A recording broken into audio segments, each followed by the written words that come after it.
حاضرین، آج میں چند نفسیاتی بیماریوں کے بارے میں بات چیت کروں گا۔ یہ وہ نفسیاتی بیماری ہے جس کے بارے میں ظاہری طور سے آپ کو کچھ پتہ نہیں چلتا ہے۔ جیسے آپ کا اگر پیر ٹوٹ جائے تو آپ کو معلوم ہوگا کہ آپ کا پیر ٹوٹ گیا ہے، لہٰذا آپ اس کا ٹریٹمنٹ کرائیں گے۔ اگر آپ کو ہارٹ اٹیک آئے گا تو آپ کو معلوم چل جائے گا کہ آپ کو ہارٹ اٹیک آیا ہے، لہٰذا اگر وقت ہوگا تو آپ ڈاکٹر سے جا کر کنسلٹ کر لیں گے۔ لیکن جسم کے علاوہ انسان کا ایک اور وجود ہے جسے ہم روح اور اسپرٹ کہتے ہیں، مائنڈ بھی سمجھ سکتے ہیں۔ بہت ساری بیماریاں وہ ہیں جو آپ کے مائنڈ اور روح کو لگتی ہیں، اگر ان کا پراپر علاج نہ کرایا جائے تو پھر آپ کی زندگی اس سے دوبھر ہو جاتی ہے اور رہتی ہے۔ لیکن چونکہ آدمی کو مرض کا احساس نہیں ہے، اس لیے آدمی یہ نہیں سمجھتا ہے کہ میں کسی مرض میں بھی مبتلا ہوں۔ میں آپ سے یہ عرض کروں گا کہ آپ اپنے آپ کو حرج سے بچائیے۔ حرج یہ کوئی عربی لفظ نہیں ہے، ایک حرج عربی میں بھی آتا ہے جس کا مطلب ہوتا ہے امبیرسمنٹ، شرمندگی یا پھر جھجک، تذبذب۔ تو یہ عربی والا حرج نہیں ہے، بلکہ یہ 4 انگلش ورڈز کو، الفاظ کو لے کر میں نے اس کے پہلے لیٹرز کو لیا اور پھر ایک ورڈ بنایا جسے کہتے ہیں حرج۔ اس میں ایک لفظ ہے ایچ، دوسرا لفظ ہے اے، تیسرا لیٹر ہے آر اور چوتھا لیٹر ہے جے۔ تو یہ 4 لیٹرز ہوئے جس کو ملا کر میں یہ کہتا ہوں کہ اپنے آپ کو حرج سے بچائیے۔ ایچ کا مطلب کیا ہے؟ ایچ ہاں بھی آپ سمجھ سکتے ہیں۔ ایچ کا مطلب ہے ہیٹریڈ، اے کا مطلب ہے اینگر یعنی غصہ، اور آر کا مطلب ہے ریونج یعنی انتقام، اور جے کا مطلب ہے جیلس یعنی حسد اور جلن۔ یہ 4 ایسی نفسیاتی بیماریاں ہیں جو آپ کے دین کو بھی کھا جاتی ہیں اور دنیا کو بھی کھاتی ہیں، جو آپ کی روح کو بھی کھا جاتی ہیں اور آپ کے جسم پر بھی نگیٹو اثر ڈالتی ہیں۔ یہ 4 بیماریاں ہیں، لیکن عام طور سے اس کا اندازہ آپ کو نہیں لگے گا کہ میرے اندر یہ 4 بیماریاں ہیں۔ ان 4 بیماریوں کو ٹیکل کرنے کے لیے، یعنی اس کے حل تک پہنچنے کے لیے، جب تک یہ بیماریاں آپ کے اندر کرونک روپ نہیں لیا ہے، اگر اس نے کرونک روپ لے لیا جسے کہتے ہیں بالکل پرانی بیماری، تو اگر یہ پرانی بیماری کا روپ لے لیتی ہے تو پھر تو آپ کو ڈاکٹر ہی کے پاس جانا ہوگا، یعنی جو ایکسپرٹ ہیں کلینیکل ڈاکٹرز کے پاس جانا ہوگا۔ لیکن اگر آپ پہلے کے مرحلے میں ہیں تو پھر آپ اس کا علاج کر سکتے ہیں۔ اور اس سلسلے میں پہلی بات یہ سمجھیں کہ اپنے اندر مثبت سوچ پیدا کریں۔ مثبت سوچ کو انگریزی میں ہم کہتے ہیں پازیٹیو تھنکنگ۔ اس کا جو اپوزٹ ہے وہ ہے نگیٹو تھنکنگ یعنی منفی سوچ۔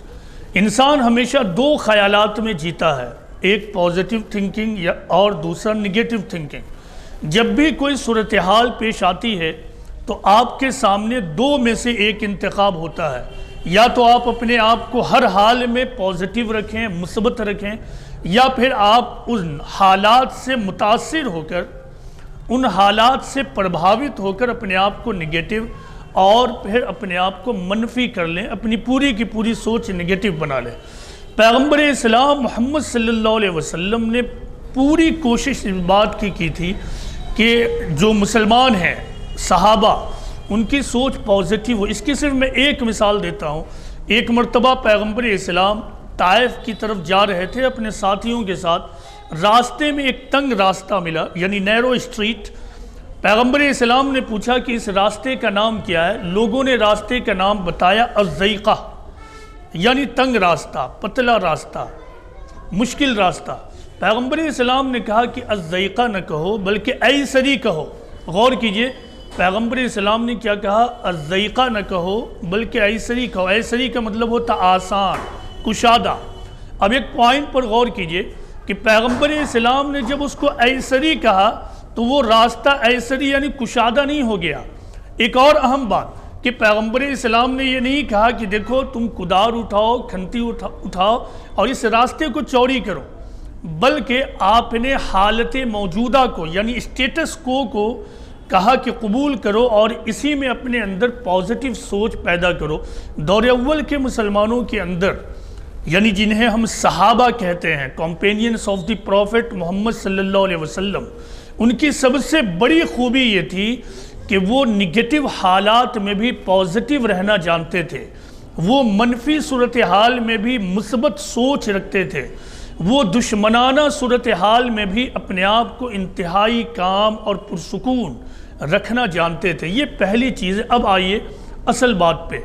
میں نے کہا 4 بیماریاں جن سے اپنے آپ کو بچا لینا ہے۔ یہ بیماریاں جن لوگوں کے اندر ہوتی ہیں، بظاہر ان کو ایسا لگتا ہے کہ یہ دوسروں کے خلاف ایسا کر رہے ہیں، لیکن اس کا نقصان سیدھے انہی کو پڑتا ہے۔ ان بیماریوں کا نقصان ان کے سامنے والوں کو نہیں پڑتا ہے۔ سب سے پہلے لیجئے ہیٹریڈ، یعنی نفرت۔ کسی انسان کے اندر نفرت کیوں پیدا ہوتی ہے؟ اس کی 2 بنیادی وجہ ہے۔ ایک تو احساس کمتری، یعنی سینس آف انفیریورٹی کمپلیکس، احساس کمتری، اور دوسری چیز ہے کہ اپنے اندر ایک خاص نظریہ دوسروں کے بارے میں پال لینا، ایک خاص تھیوری اور آئیڈیولوجی بنا لینا، جس کے نتیجے میں آپ کے اندر نفرت پیدا ہوتی ہے۔ جب آپ کے اندر نفرت پیدا ہوگی تو پھر آپ صحیح ڈھنگ سے سوچ نہیں پائیں گے، آپ اندر ہی اندر جلتے رہیں گے، ابلتے رہیں گے، اور نتیجہ یہ ہوگا کہ آپ کی پوری سوچ منفی ہو کر رہ جائے گی۔ جس وقت آپ نفرت کر رہے ہوتے ہیں تو نفرت کسی خلا میں نہیں ہوتا ہے، کسی اسپیس میں نہیں ہوتا، بلکہ آپ آبجیکٹ آف ہیٹریڈ ایک بناتے ہیں، یعنی کسی ایک کو آپ طے کرتے ہیں کہ اس سے آپ کو نفرت ہے۔ یا تو آپ کو کسی خاص ماحول سے نفرت ہوگا، یا کسی خاص فرد سے نفرت ہوگی، یا پھر کسی خاص کمیونٹی سے نفرت ہوگی۔ لیکن یاد رکھیے کہ آپ کی اس نفرت کا نقصان نہ تو کسی دوسرے ماحول کو ہوگا جو آپ سے باہر ہے، نہ تو کسی دوسرے فرد کو پڑے گا، اور نہ ہی کسی کمیونٹی کو۔ اس کا سیدھا نقصان صرف اور صرف آپ کو ہوگا۔ جب آپ نفرت میں ہوں گے تو آپ کے اندر سے سب سے بڑی چیز جو ختم ہوگی وہ ہے ہمدردی، امپیتھی اور محبت کا جذبہ۔ یہ ہمدردی، امپیتھی، یعنی دوسرے سے جو تعلق خاطری ہوتی ہے، دوسرے کو جو سمجھنے کی کیفیت اور صلاحیت ہوتی ہے، اور شفقت کا جذبہ ایمان کا مرکز ہے، ایمان کا بالکل کور ہے۔ اور جن آدمی کے اندر سے ہمدردی، شفقت، محبت ختم ہو جائے، وہ ایمان ٹیکنیکل روپ میں تو باقی رکھیں گے، یعنی اپنی زبان سے کلمہ شہادت کا اقرار کریں گے، لیکن ان کے اندر روحانی سطح پر حقیقی معنوں میں ایمان کا کہیں وجود موجود نہیں ہوگا۔ اب اس کا جو میڈیکل نقصان ہے وہ یہ ہے کہ جب آپ کے اندر نفرت بہت دنوں تک رہ جائے تو جب آپ نفرت کرتے ہیں تو آپ کے اندر ایک ہارمون ریلیز ہوتا ہے، ایک کیمیکل ریلیز ہوتا ہے جسے ہم کورٹیسول کہتے ہیں۔ اس سے آپ کے اندر ڈپریشن اور مایوسی کی بیماری ڈیولپ ہونے لگتی ہے، آپ مایوس ہونے لگتے ہیں، اور یہ پھر جب بہت دنوں تک رہ جائے تو آپ کے اندر ایک اور بڑی بیماری جنم لیتی ہے جسے کہتے ہیں bipolar disorder. Bipolar ایک میڈیکل ٹرم ہے جس کا مطلب ہوتا ہے آپ کا موڈ بہت تیزی سے سوئنگ کرے گا، کبھی آپ بہت زیادہ خوش رہیں گے، کبھی بہت زیادہ غمزدہ ہو جائیں گے، کبھی بہت زیادہ غصے کی حالت میں رہیں گے، کبھی بہت زیادہ پرسکون حالت میں رہیں گے۔ آپ کو آپ کے موڈ پر سے کنٹرول ختم ہو جائے گا، اور جس آدمی کے موڈ پر ہی سے اس کو کنٹرول ختم ہو جائے تو پھر اس کے پاس بچا کیا؟ اس کا تمام ریلیشن بگڑے گا، گھر سے لے کر باہر تک۔ لہٰذا پہلا کام کیا ہے؟ اپنے آپ کو نفرت سے بچائیے، ہیٹریڈ سے بچائیے، اپنے دل میں نفرت کو جگہ مت دیجیے۔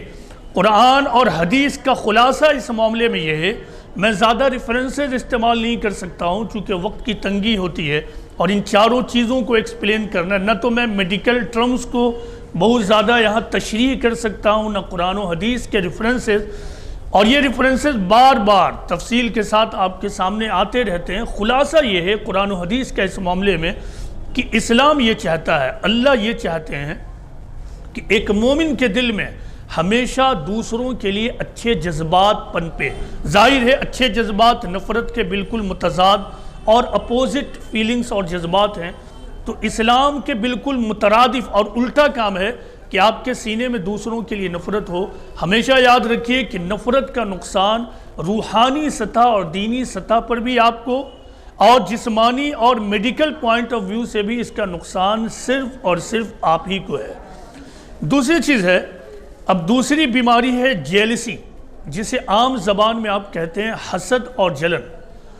حسد اور جلن بھی ٹھیک اسی طرح کی بیماری ہے جس طرح آپ کو ہارٹ کی بیماری ہوتی ہے، جس طرح آپ کو لنگز کی کوئی بیماری ہو جائے، لیکن عام طور سے ہمارے سماج میں نفسیاتی بیماریوں کے بارے میں اویئرنس اور آگاہی نہیں ہے، لہٰذا پیر ٹوٹ جائے، ہارٹ اٹیک ہو جائے، کسی کو مائیگرین ہو جائے اور اس طرح کی اور جسمانی امراض لگ جائیں تو وہ ڈاکٹر سے کنسلٹ کرتا ہے۔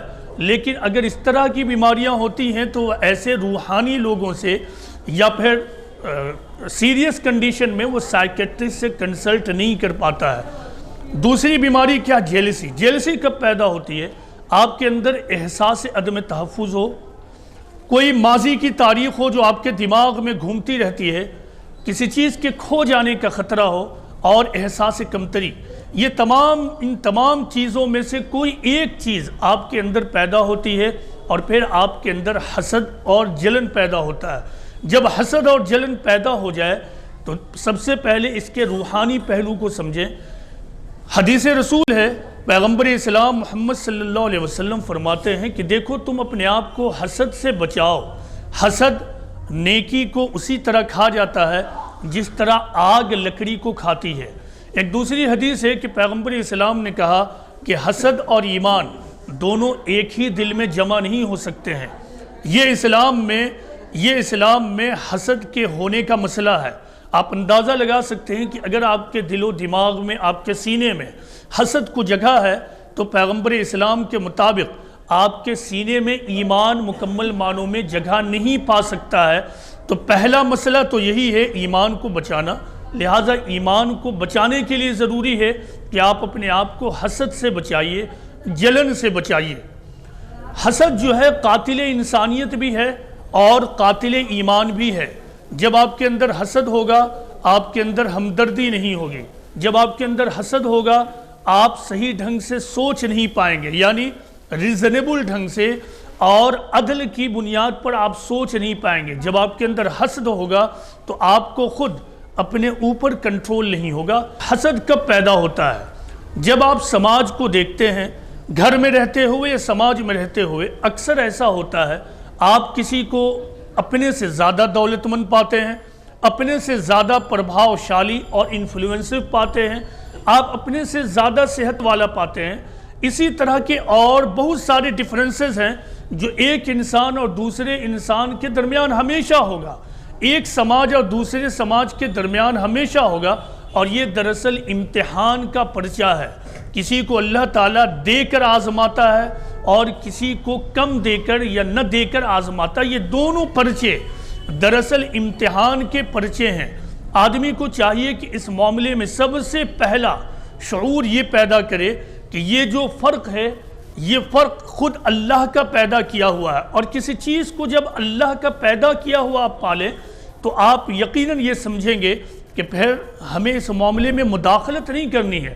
اس معاملے میں مداخلت کا مطلب یہ ہے کہ ہم خدا کے قانون سے ٹکرائیں، ہم قانون فطرت سے فائٹ کریں، اور دنیا میں کوئی بھی شخص ایسا نہیں ہے جو قانون فطرت یعنی لا آف نیچر سے فائٹ کر سکے۔ لہٰذا آپ کو لا آف نیچر کو ایکسپٹ کرنا ہوگا، مطلب حالت موجودہ کو ایکسپٹ کرنا ہوگا، اور آپ جن حالات میں بھی ہو ان حالات کو ایکسپٹ کرنا ہوگا۔ اصل یہ ہے کہ اس معاملے میں آپ کو اپنے آپ کو رانگ کمپیریزن سے بچانا، یعنی غلط تقابل۔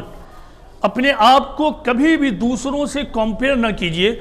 ایک حدیث رسول اس طرح ہے کہ دیکھو تم دنیا کے معاملے میں ہمیشہ اپنے سے کمتر سے تقابل کرو اور کمپیئر کرو، اس طرح تم خدا کی ملی ہوئی نعمتوں کا شکر ادا کر سکو گے۔ جب آپ اس طرح سماج پر یا اپنے آس پاس نگاہ ڈالیں گے تو آپ ہمیشہ یہ موقع پا لیں گے کہ اپنے آپ کو گین والی پوزیشن میں پائیں گے، اپنے آپ کو اچیومنٹ والی پوزیشن میں پائیں گے، اور پھر آپ کے اندر شکر کا جذبہ پیدا ہوگا۔ آپ کے پاس کچھ بھی نہ ہو تو آپ کی باڈی صحیح سلامت ہے، آپ کا جسم صحیح سلامت ہے، اگر آپ کو آپ کے جسم کی اہمیت کا اندازہ نہیں ہے تو آپ کسی بھی ہاسپٹل میں چلے جائیں اور دن بھر وقت گزاریں. یہ بھی ایک علاج ہے کہ آپ اپنے اندر تھینک فلنس اور شکر کے جذبات کو ڈیولپ کریں. کسی ہاسپٹل میں چلے جائیں اور دیکھیں ان لوگوں کو جن کے پاس آنکھیں نہیں ہیں, ان لوگوں کو دیکھیے جن کے پیر ٹوٹ چکے ہیں اور جس کا اب کوئی علاج موجود نہیں ہے, ان لوگوں کو دیکھیے جن کے لنگز اور ہارٹ ٹوٹل فیلئر ہو چکے ہیں. جب اب ان صورتحال کا جائزہ لیں گے تب آپ اللہ کے شکر سے بھر جائیں گے کہ خدایا ابھی بھی میرے پاس آنکھ اور میرا جسم موجود ہے, ہم تیرا شکر کرتے ہیں. جس وقت آپ ایسا کریں گے تو آپ کے اندر شکر کا جذبہ پیدا ہوگا اور آپ اپنے اندر سے حسد کو ختم کر پائیں گے. اگر حسد آپ کے اندر بہت دنوں تک رہ جائے تو آپ کے اندر جو اس کا جسمانی نقصان ہوتا ہے, بہت سارے ہارمونز ریلیز ہوتے ہیں. مثال کے طور پر آکسیٹوسین, جسے لو ہارمون بھی کہتے ہیں, یہ آپ کے سلوک اور بیہیویئر پر اثر انداز ہونے لگے گا. پھر آپ کا بیہیویئر جہاں پہ جیسا ہونا چاہیے ویسا نہیں ہوگا. آپ کا بیوی سے رشتے خراب ہوں گے, بھائی بہن سے رشتے خراب ہوں گے, سماج میں آپ صحیح ڈھنگ سے لوئلٹی کے ساتھ, وفاداری کے ساتھ دوستانہ نہیں نبھا پائیں گے, چونکہ آپ کے اندر حسد ہے اور حسد نے آپ کے کیمیکل بیلنس کو بھی بگاڑ دیا اور اب آپ کا سلوک بھی بگڑ کر رہ گیا. اور جب یہ بہت دنوں تک رہ جائے تو پھر آپ کے اندر فرسٹریشن, مایوسی, سیڈنس اور غم کو جگہ دے دیتا ہے اور پھر آپ ایک شدید طور سے بیمار آدمی بن جاتے ہیں. لہٰذا آپ اپنے آپ کو جیلسی سے اور حسد سے بھی بچائیے. یہ ہوئی دوسری چیز. اور ہمیشہ یاد رکھیے کہ یہ خدا کا قانون ہے کہ کسی کو ایک چیز ملے گی اور کسی کو دوسری چیز. کبھی بھی کسی کو مکمل جہاں نہیں ملتی ہے, یہ ہمیشہ یاد رکھیے. تیسری چیز اینگر یعنی غصہ. غصہ جب کسی کو آتا ہے اس کے ساتھ ایک اور پرابلم ہے. اگر غصہ آئے, آپ دیکھنے میں ٹھیک ٹھاک ہیں اور آپ کا کوئی ساتھی موجود ہے, اس وقت آپ کے غصے کے وقت وہ آپ کی پیٹھ کو تھپ تھپائے گا, واہ تم نے کیا غصہ کیا ہے, یعنی اپنے سامنے والے کو تم نے مکمل ڈیفیٹ دے دیا ہے. عرض یہ ہے کہ آپ نے کسی کو ڈیفیٹ نہیں دیا بلکہ آپ نے خود کو ڈیفیٹ دے دیا ہے. سب سے پہلے آپ اس کے روحانی پہلو کو دیکھیے, یعنی روحانی اور دیندارانہ طور سے اس کا کتنا بڑا نقصان ہے. ایک شخص پیغمبر اسلام محمد صلی اللہ علیہ وسلم کے پاس آتا ہے اور یہ کہتا ہے کہ اے اللہ کے رسول, او پروفٹ, آپ مجھے کوئی نصیحت کیجئے, نصیحت کچھ ایسی ہو کہ مجھے یاد رہ جائے. پیغمبر اسلام نے کہا لا تغضب, ڈونٹ گیٹ اینگری, یعنی غصہ مت ہو. اس شخص نے دوبارہ کہا کہ آپ مجھے کوئی اور نصیحت کیجئے. پیغمبر اسلام نے دوبارہ کہا لا تغضب, یعنی ڈونٹ گیٹ اینگری, غصہ مت کرو. اس نے پھر کہا, پیغمبر اسلام نے تیسری بار بھی یہی کہا کہ ڈونٹ گیٹ اینگری لا تغضب, یعنی غصہ مت کرو. پیغمبر اسلام کے اس ریپیٹیشن سے آپ یہ اندازہ لگائیے کہ غصہ آپ کے دیندارانہ زندگی کے لیے کتنا زیادہ ہارمفل ہے. مثال کے طور پر آپ گھر سے نکلے مسجد کے لیے, راستے میں کوئی واقعہ ہوا اور آپ اس پہ طیش میں آ گئے, ایگریسو ہو گئے. اسی حالت میں, یعنی اس ایگریسونیس کی حالت میں جس کی وجہ سے غصہ آئے, آپ وہاں ٹھہر گئے, بحث و مباحثہ شروع کیا. نتیجہ یہ ہے کہ آپ نماز کے لیے, عبادت کے لیے دیر سے پہنچیں گے. بالفرض آپ وقت پہ مسجد پہنچ بھی گئے تو پورا کا پورا آپ کا مزاج ڈسٹرب رہے گا, اور اب آپ نماز میں جب داخل ہوں گے تو یہی سوچتے رہیں گے کہ اچھا مجھے اس نے ایسا کہا ہے, اگلی بار جیسے ہی موقع ملے گا میں ضرور اس سے انتقام لوں گا, جیسے ہی موقع ملے گا میں اس کو ضرور پچھاڑوں گا. لہٰذا وہ نماز جو آپ کے اندر عبدیت, جو آپ کے اندر روحانی زندگی کو پروان چڑھانے والی ہے, جو نماز آپ کے اندر عجز اور موڈسٹی پیدا کرتی, وہی نماز آپ کے اندر ایگریسونیس, طیش اور پھر کبر کی وجہ بن جاتی ہے. آپ غور کیجئے, ہمارے سماج میں ایک تو نمازی بہت کم ہے, لیکن جتنے نمازی ہیں آپ غور کیجئے گا کہ اکثریت میں ایک بڑی چیز کی کمی پائیے گا, وہ کیا, عجز, موڈسٹی, ہمبلنس, یعنی اکر گھمنڈ کا یہ بالکل الٹا ہے. ایک نمازی طیش میں نہیں رہ سکتا ہے, ایک نمازی ہر وقت جھنجھلاہٹ میں نہیں رہے گا, ایک نمازی ہر بات کو چڑچڑاپن کے انداز میں جواب نہیں دے گا. وہ بہت ہی نرم مزاج ہو جائے گا، خوش مزاج ہو جائے گا، جس سے ملے گا وہ پھول بکھیرے گا۔ ہاں انسان ہے، کبھی اس پہ طیش بھی چڑھے گی، کبھی غصہ بھی ہوگا، لیکن ہمیشہ وہ ایسا نہیں ہوگا۔ تو اس طرح غصہ آپ کی روحانی زندگی کو برباد کر دیتی ہے۔ موجودہ زمانے میں میڈیکل سائنس نے غصہ اور غصے کی حالت پہ بہت زیادہ تحقیق کیا ہے، اس سے یہ بہت بڑی بڑی باتیں سامنے آئی ہیں۔ چند باتیں آپ کے سامنے رکھ دوں تاکہ آپ اپنے آپ کو غصے سے بچانے کی مستقل کوشش کرتے رہیں، اور وہ یہ ہے کہ جس وقت آپ غصے میں ہوتے ہیں اس وقت آپ کے جسم کا پورا بلڈ آپ کے مسلس میں دوڑنے لگتا ہے، جو بلڈ آپ کے گٹ میں ہونا چاہیے تاکہ جہاں جہاں خون کو جانا ہے وہاں پہنچ جائے، وہ وہاں نہ جا کے آپ کے مسلس میں پہنچنے لگتا ہے۔ آپ دیکھیں گے کہ غصے کی حالت میں آپ کا جسم تھوڑا تن جاتا ہے۔ یہ کیوں ہوتا ہے کہ پورے جسم کا خون آپ کے مسلس میں دوڑنے لگتا ہے۔ اب اس وقت اس کا نقصان کیا ہو سکتا ہے؟ میڈیکل سائنس یہ بتاتی ہے کہ غصے کے 2 گھنٹے تک آپ کو ہارٹ اٹیک کا رسک بڑھ جاتا ہے، اسٹروک کا رسک بڑھ جاتا ہے۔ غصے کی وجہ سے اگر کوئی مسلسل غصے کا عادی ہو تو اس کے اندر سے قوت دفاع یعنی بیماری سے لڑنے کی جو طاقت ہے وہ گھٹنے لگتی ہے، امیون سسٹم گھٹتا ہے۔ اسی طرح غصہ آپ کے لنگز کو، پھیپھڑے کو نقصان پہنچاتا ہے۔ غصے کے بارے میں یہ بھی تحقیق ہے کہ غصہ آپ کے زندگی کو مختصر کرتا ہے، اور یہ بات لگتی ہوئی ہے کیونکہ قرآن و حدیث سے معلوم ہوتا ہے کہ برائی آدمی کی عمر کو کھاتی ہے اور نیکی آدمی کی عمر میں اضافہ کرتی ہے۔ اور جب آپ غصہ، حسد اور نفرت میں ہوں تو اس کا مطلب آپ برائی کی طرف مائل ہوں گے، اور اس طرح آپ اپنی زندگی کو بھی گھٹائیں گے۔ اور آخری چیز کیا ہے آج کے حرج والے ٹرم میں؟ وہ ہے ریونج، انتقام۔ اکثر صورتحال میں آپ کے اندر ریونج اور انتقام کا جذبہ پیدا ہوتا ہے۔ یہ ریونج کئی دفعہ بہت بڑا روپ لے لیتا ہے، ایک فرد اور دوسرے فرد کے درمیان سال ہا سال مقدمات چلنے لگتے ہیں، ایک فرد اور دوسرے فرد نکڑ اور چوراہے پہ لڑنا شروع کر دیتے ہیں۔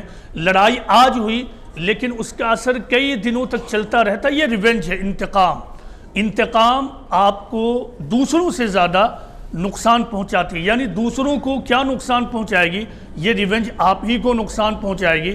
کسی نے کہا ہے کہ ہر ریونج کا ریونج لیا جائے گا، یعنی ریونج فل اسٹاپ نہیں لگاتا ہے بلکہ ہر ریونج کے بعد ایک کوما لگتا ہے، ہر ریونج کے بعد دوسرا ریونج، پھر انتقام، اور اس طرح یہ سلسلہ قائم ہو جاتا ہے۔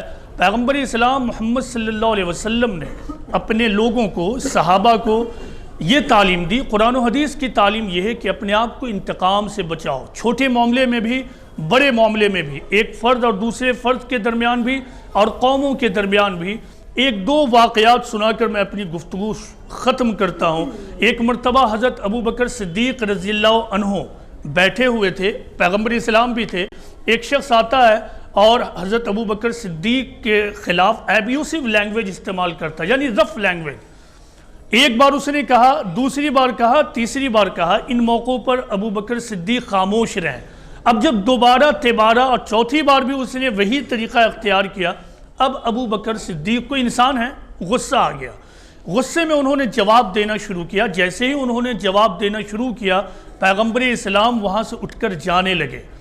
جب پیغمبر اسلام جانے لگے تو ابو بکر صدیق نے پوچھا، وہ پروفٹ آپ کہاں جا رہے ہیں؟ پیغمبر اسلام ٹھہرتے ہیں، اس کے بعد یہ کہتے ہیں کہ دیکھو ابو بکر، جب وہ شخص تم سے بد کلامی کر رہا تھا، ایبیوسو لینگویج استعمال کر رہا تھا، اور تم خاموش تھے، تو تمہاری طرف سے فرشتے جواب دے رہے تھے، اور جیسے ہی تم بول پڑے فرشتے یہاں سے اٹھ کر چلے گئے۔ تو یہ ہے پیغمبر اسلام محمد صلی اللہ علیہ وسلم کی تعلیم۔ ایک مرتبہ کا واقعہ ہے، غزوہ بنی المصطلق سے واپسی ہے۔ مدینہ کے جو منافقین ہیں انہوں نے حضرت عائشہ رضی اللہ عنہا کے بارے میں بہت ہی بری بات پھیلا دی، چاروں طرف ہاہاکار مچ گیا۔ خلاصہ یہ ہے کہ خود ابو بکر صدیق، اور فطری بات تھی، ابو بکر صدیق کی وہ صاحبزادی تھی، حضرت عائشہ رضی اللہ عنہا پیغمبر اسلام کی وائف تھی، محبوب وائف تھی۔ یہ اتنا سنگین صورتحال تھی کہ خود پیغمبر اسلام 1 مہینے تک اپنے گھر سے باہر نہیں نکلے تھے۔ جسٹ امیجن کہ سچویشن کتنا سخت ہوگا۔ اس صورتحال میں ابو بکر صدیق کو معلوم ہوا کہ ایک مستح نامی شخص ہے اس نے بھی میری معصوم بیٹی کے بارے میں جھوٹا پروپگنڈا اڑایا ہے۔ مستح کی مدد ابو بکر صدیق کیا کرتے تھے، ہر مہینے کچھ فائنانشیلی سپورٹ کیا کرتے تھے۔ اب ابو بکر صدیق نے قسم کھا لیا کہ اب میں کبھی بھی اس کی مدد نہیں کروں گا۔ جیسے ہی یہ قسم کھایا، قرآن کی آیت اتر گئی اور یہ کہا، اللہ تعالیٰ نے کہا کہ دیکھو تم میں جو لوگ صاحب فضل ہوں وہ کبھی بھی یتیموں کو، مسکینوں کو اور خدا کی راہ میں ہجرت کرنے والے اور جہاد کرنے والے کی مدد نہ کرنے کی قسم نہ کھائیں، تم ہر حال میں مدد کرو۔ اور آخر میں اللہ تعالیٰ نے یہ کہا کہ کیا تم نہیں چاہتے ہو کہ اللہ تمہارے گناہوں کو معاف کر دے؟ اگر تم چاہتے ہو کہ اللہ تمہارے گناہوں کو معاف کر دے، اور ہر آدمی گناہ اور غلطیوں کا پتلا ہے، کوئی آدمی معصوم نہیں ہے، تو یہ بونس ٹائم ہوتا ہے کہ آدمی اپنے آپ کو ریونج سے بچا کر اپنے آپ کو معافی کی طرف لے جائے، دوسروں کو معاف کرنا سیکھے۔ تو یہ کل 4 نفسیاتی بیماریاں تھیں جن کا میں نے ابھی ذکر کیا، یعنی ہیٹریڈ نفرت، اینگر یعنی غصہ، جیلس یعنی حسد جلن، اور آخر میں ریونج انتقام۔ یہ 4 نفسیاتی بیماریاں ہیں، ان سے اپنے آپ کو بچائیے۔ یہ 4 بیماریاں آپ کی دیندارانہ زندگی کو بھی کھاتی ہیں اور آپ کی جسمانی صحت کو اور زندگی کو بھی برباد کرتی ہیں۔ اللہ سے یہ دعا ہے کہ اللہ یہاں بیٹھے ہوئے ایک ایک نوجوان کو صحیح سمجھ اور فہم دے۔ وما علینا الا البلاغ المبین۔